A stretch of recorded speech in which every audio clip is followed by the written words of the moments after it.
আসসালামু আলাইকুম রহমতুল্লাহ। কি অবস্থা সবার? আশা করি সবাই অনেক ভালো আছেন। তো কি বলবো, দেশের যে অবস্থা ভাই, তা ভালো লাগে না শুনলে। ঠিক আছে, তো শুনলে অনেক খারাপ লাগে।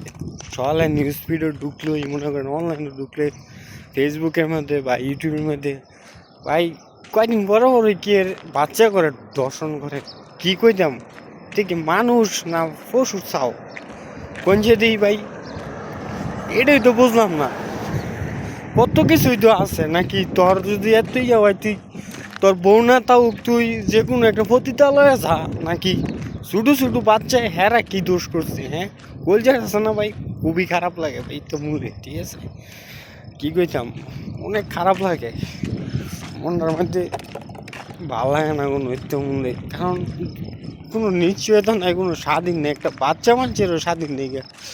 হ্যাঁ, এই দেশের মধ্যে তাই সৌদি আরবের মধ্যে আপনার একটা দুইটা তিনটা নাই চারটা নাই, মাইয়ারা কত সুন্দর হাঁটাহাঁটি করে, কোনো কিছু নাই, কত সুন্দর স্বাধীন মতো চলে। আমরা গেলে লেগে পারি না। এত আইন এতই দুর্বল হয়ে গেছে বাংলাদেশের। আল্লাহ, যে দেশের মধ্যে কোনো আইন নেই গে, সেই দেশ আছে না, কোনো উন্নতর কোনো ধারণাই নেই গে। ঠিক আছে, উন্নত হইব দূরের কথা, এই দেশ আর ধ্বংসের মতো যাইব। ঠিক আছে, 2 দিন পরে পরে যে একটা দর্শন হবো, করবো সরকার, আবার মনে করেন আন্দোলন করব, সরকার পালাইব। এটা 2 দিন পরে পরে আইগিয়া এসবটা করবো। আচ্ছা যাই হোক, সোদা পানি এবারে আমার তো মনে বুঝছেন, খুব খারাপ লাগে।